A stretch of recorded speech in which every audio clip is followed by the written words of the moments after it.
So this may come as a surprise to you, but the unemployment figure doesn't actually measure unemployment. It measures people looking for work. If somebody wants to work and can't find any job, that's a problem.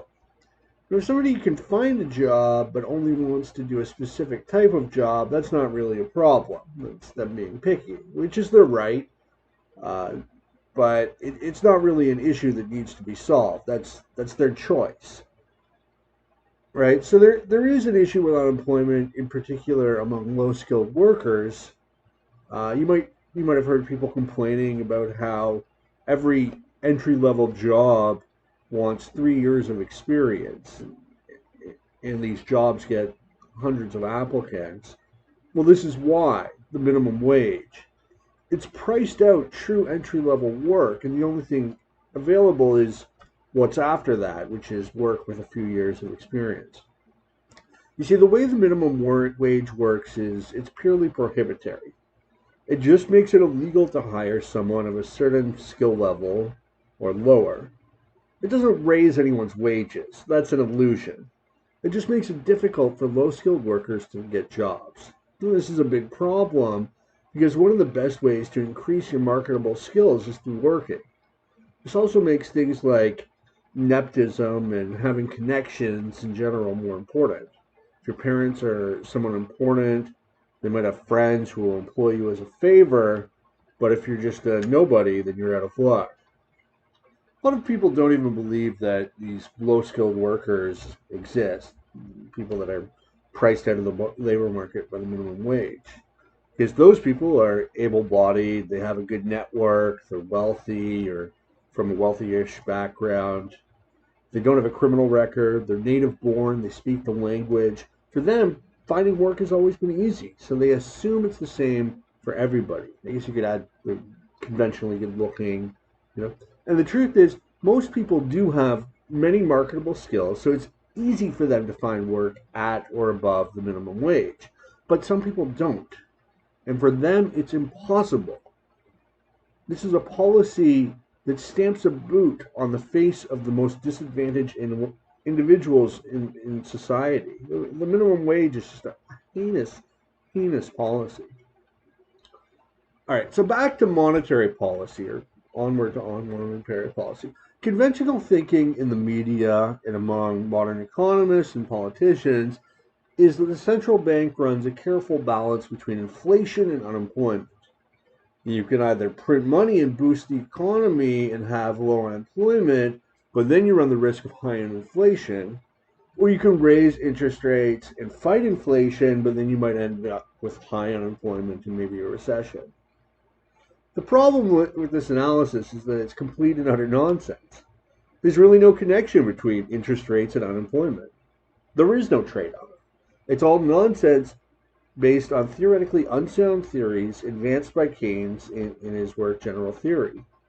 If it were really true that monetary policy was a trade off between inflation and unemployment, then there wouldn't be such a thing as stagflation, which is high unemployment and high inflation. But during the 1970s in America, there was. And it was a direct result of the guns and butter of the 1960s. If you want to talk about unemployment, you have to talk about at what price. Nobody ever mentions price with regards to unemployment. It's not a thing. But if you were talking about wheat that wouldn't sell, you would say, well, at what price? Bring the price low enough and the wheat will sell. That's how markets work. Well, the labor market is no different. So the only real unemployment that exists is caused by the minimum wage. And that has nothing to do with monetary policy. And there is no need to have inflation. If you want to stop inflation, just stop printing money. Really what we need is a stable money supply. And to have that, you need to return to a gold standard. For every dollar in the economy is backed by gold. There's a fixed amount of gold and a fixed amount of money, and any bank that wants to issue credit has to have that credit backed by gold. That would solve a ton of problems right away. There would be no more inflation. In fact, you would have steady, mild deflation. And there would be no business cycle, because the boom and bust business cycle is caused by loose monetary policy.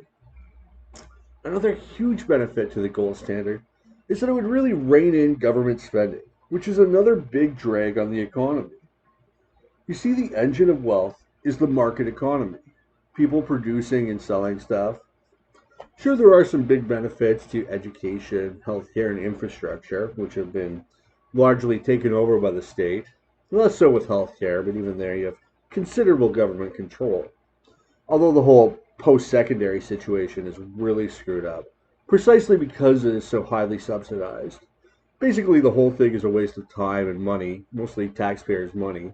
There's nothing to train you for work, but it's an easy way for employers to sort through applicants. So you basically have to get a college degree now to get any high paying job, even though the college education does very, very little for you. But the whole point is actually just to funnel money to the intellectual class in exchange for their services promoting statism. But I digress. Wealth is produced by the private sector. Real, tangible wealth. Cars, homes, material goods, clothes. And then the state confiscates a large portion of that wealth and spends it on the salaries of politicians and bureaucrats.